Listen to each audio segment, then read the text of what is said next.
안녕하세요, 김성훈 투터님. 만나서 너무 반갑습니다.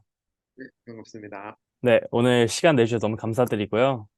우선 오늘의 대화 주제는 두 가지로 한번 나눠서 얘기해 보고 싶어요. 처음에는 한국 외고에서 아이비를 이수한 과정과 두 번째는 이제 고려대 입학에 관한 얘기하고 싶은데 우선 시작에 앞서 간단히 재학 중인 대학교랑 어, 지금 무엇을 튜터앱에서 가르치고 계신지 간단히 자기소개 부탁드립니다. 네, 안녕하세요. 저는 고려대학교 정치외교학과에서 이제 2022년부터 공부하고 있는 김선우라고 합니다. 그리고 튜터앱에서 가르치고 있는 과목은 English A, Language and Literature, and 수학, Mathematics AHL 가르치고 있습니다. 네, 감사합니다.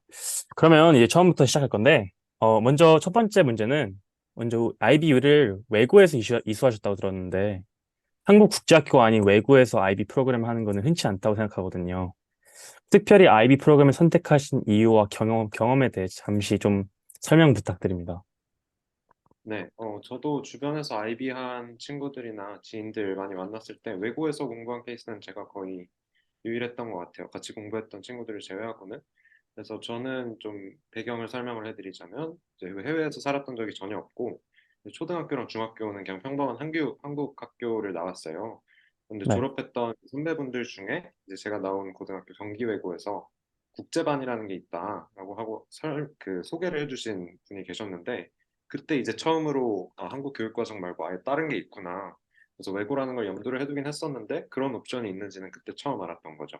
그래서 그때 이제 아이비가 뭔지 좀 찾아보고 해외 교육 과정에 뭐 다른 옵션도 있구나 이런 걸 알게 돼서 그런 걸 알아보고 이제 부모님과 상의를 해서 아이비가 가장 적합하겠다라는 생각이 저도 개인적으로 들어서 좀 당시에는 되게 큰 모험처럼 느껴졌었는데 뭐 어쨌든 그렇게 해서 아이비 교육 과정을 선택하게 됐습니다. 어떻게 보면 IB가 영어로 하는 거잖아요. 근데 그 전에 뭐 한국 외국에서 다닌 어디 있었다고 하지도 않으셨고, 그럼 그 전에 혹시 본인 영어 실력이 어느 정도셨는지. 어, 그때도 영어 실력은 준수한 편이었어요. 그래서 뭐 학교에서 성적은 잘 나왔었고, 그리고 뭐 국제 교류 프로그램 같은 것도 했을 때 뭐 영어로 회화가 충분히 가능한 정도여서 당시에는 제가 진짜 영어를 원어민 수준으로 잘한다라고 자부를 하고 생각하는 수준이었는데 막상 아이비를 들어오니까 이제 뭐 해외에서 공부를 하다가 이제 한국으로 온 친구들도 있었고, 그리고 뭐 다른 지역에서 잘하는 친구들이 다 모인 거니까 그때는 이제 영어가 내가 좀 부족하구나라는 걸 조금 실감할 수 있는 게 고등학교 1학년이었죠. 그래서 음, 실력이 아이비를 하면서 정말 많이 늘었다고 저는 생각합니다. 알겠습니다. 그럼 먼저 간단하게 선택하신 IB 그 여섯 가지 과목 좀 알려주실 수 있으실까요? HL 과목은 History, English A, Language and Literature, and Mathematics AA. 그리고 SL은 Chemistry, Chinese B, and Korean A Literature. 이렇게 했어요. 알겠습니다. 꼭 그 과목들 선택한 이유가 있으실까요? 아니면, 저는 뭐 한국적인 거긴 하지만 문과, 이과로 나눠서 생각을 했을 때 저는 문과거든요. 그래서 history는 저희 학교는 economics 아니면 history 두 가지 선택지가 있었는데 제가 prefer하는 게 그 history여서 history를 선택했고 English A도 당연히 했고 그다음에 Korean A도 그리고 Korean Chinese도 제가 평소에 관심 있는 분야여서 그렇게 선택을 했고 근데 1학년 때 이제 2학년 들어가기 전에 과목 선정을 하는데 1학년 때 이제 수학 성적이 좀 잘 나왔었어요. 그래서 아무래도 대학을 지원을 할 때 당시에는 어떤 과로 지원을 할지 잘 몰랐었는데 아무래도 prerequisite 같은 거 할 때 수학을 하면 아무래도 선택의 폭이 넓어지다 보니까 네, 조금 이점이 아무래도 겠다 싶어서 수학 선택하고 이제 chemistry, biology 둘 중 하나의 선택이었는데 그것도 제가 화학을 좀 더 좋아해서 그렇게 선택하게 됐습니다. 알겠습니다. 그러면 어떻게 보면 한국에서 공부하다 IB로 전향한 케이스잖아요. 그럼 그에 따른 어려움이 당연히 있었을 거라고 생각해요.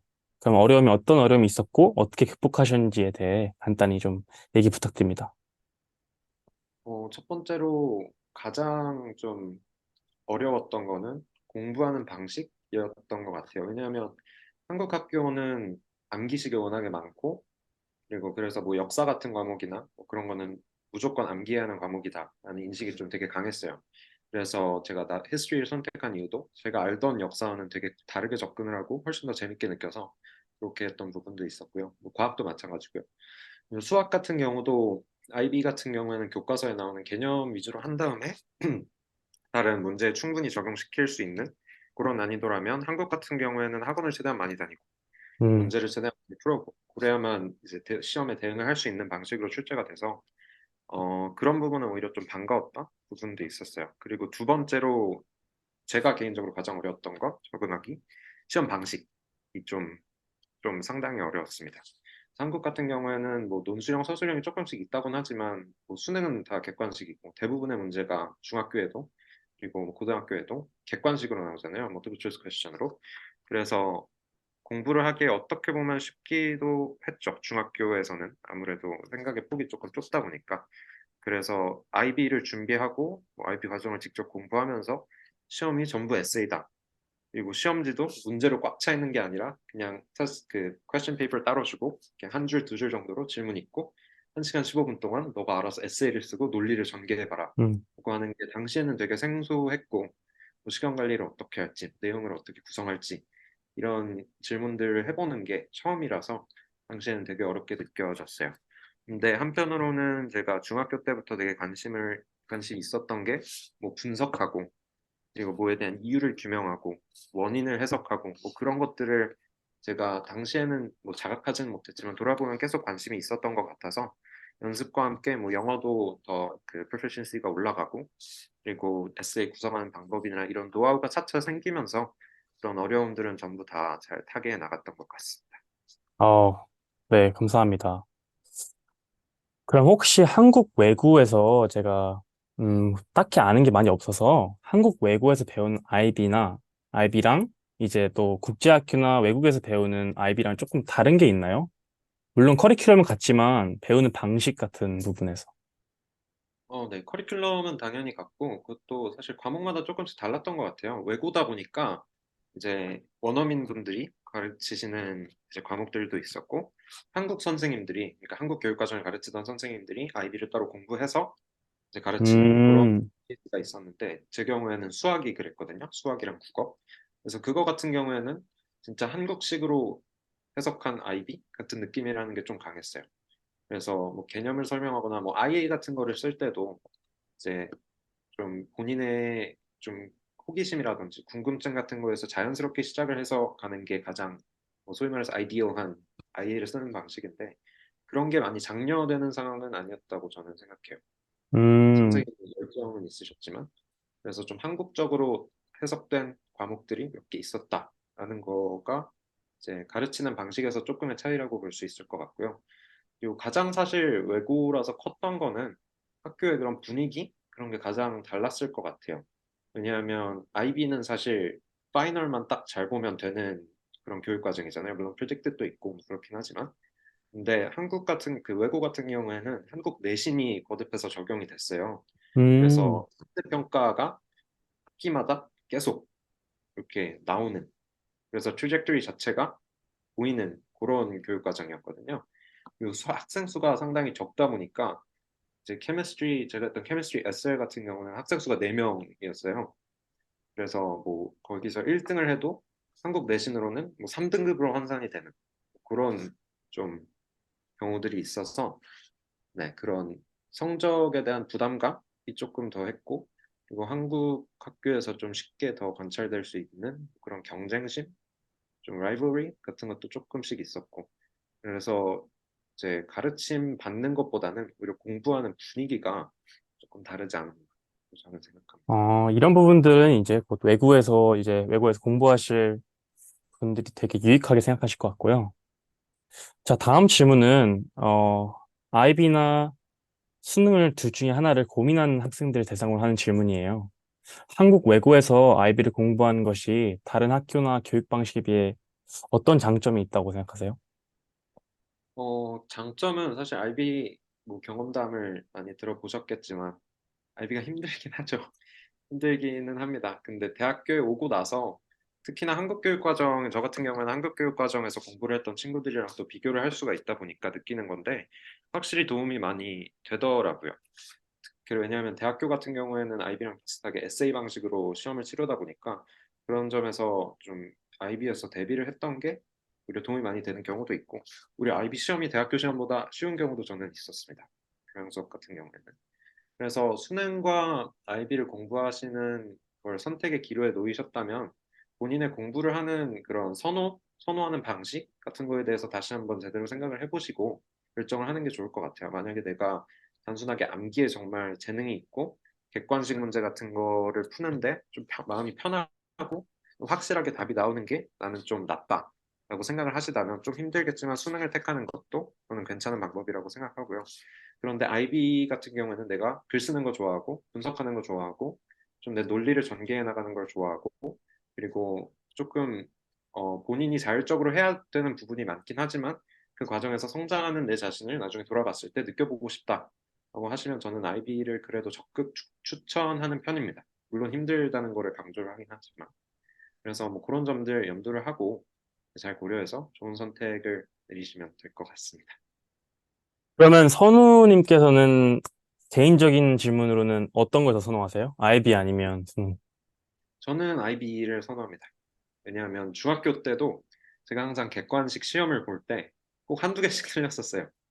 100점이 안 나오고 객관식 시험을 보면 음흠. 되게 까다로운 그러니까 소위 말해서 학생들을 낚기 위해서 나온 문제들의 네, 그런 대표적인 캐주얼티였다. 그런 게 강해서 IB 같은 경우에는 오히려 시험 문제가 되게 정직하죠.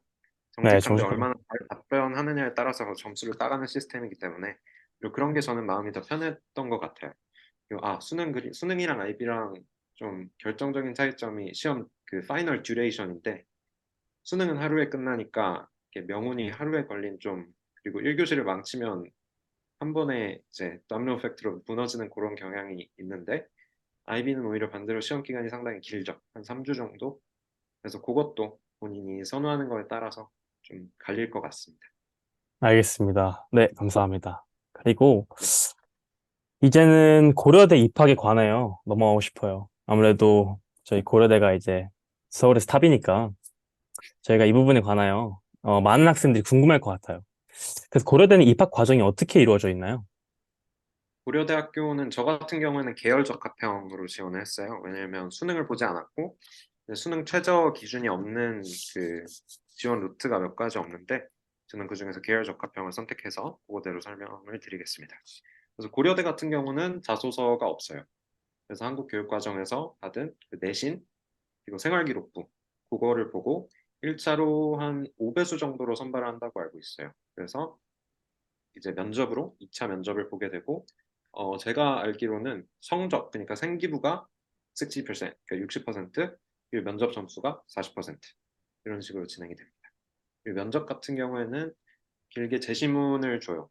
가나 다라 이런 식으로 그리고 질문들이 나와 있습니다. 예를 들어서 가나에서 제시된 개념을 뭐 비교 분석해봐라 음, 아니면 다의 관점에서 가나에 나온 개념들을 비판적으로 분석해 보아라. 뭐 이런 식으로 한 세 문제 정도가 나옵니다. 그래서 한 음. 20분 정도 준비를 하고 10분 정도 이제 면접실에 들어가서 대답하는 그런 형식이었어요. 그럼 서윤 튜터님께서는 그 전에 면접 준비를 어떻게 하셨나요? 저는 따로 학원 같은 거는 다니지 않았고 학교에서 단기간으로 하는 그런 면접, 네, 선생님들이랑 직접 하는 면접 연습 세션이 몇 번 있었어요. 그래서 그런 거로 이제 면접 분위기가 어떻고 방식이 어떻고 이런 걸 먼저 배운 다음에 배경 지식 쌓기 위해서 조금 이제 IB 파이널 준비하면서 저는 사회과학 계열, 그러니까 인문 계열로 준비를 했었기 때문에 문학 작품 같은 거 이제 코리안 시간, 음, 인글 시간에 배운 그런 literary devices 그런 용어 같은 것도 많이 보고 그다음에 제가 지원한 학과는 정치외교학과였으니까 그런 거 관련된 뭐 정치 철학 서적 같은 거 좀 많이 보면서 배경 지식을 좀 기르는 연습을 많이 했었어요. 네, 알겠습니다. 그럼 마지막으로 우리 한국 외고에서 IB를 배우고 있는 후배들에게 한마디 조언을 한다면? 좀 특수한 상황에 놓인 학생들이죠. 저도 경험을 했었고 그런 점에서 오는 좀 스트레스가 많다고 느껴질 수도 있을 것 같아요. 근데 IB를 하면서 가장 큰 강점이 참 강철 멘탈을 가질 수 있다. 뭐 그런 거니까 너무 부담 가지지 마시고 나중에 돌아보면 뭐다 지났구나 이런 느낌이니까 너무 부담 가지지 마시고 하는 거 즐기시고 또 놀 거는 노시고 하면서 공부를 진행해 나가시면 언젠가 좋은 결과 있을 거라고 믿습니다. 파이팅 하십시오. 네, 진솔한 네, 조언 감사드리고 오늘 인터뷰는 그럼 여기서 마치도록 하겠습니다. 네, 네, 감사합니다. 감사합니다.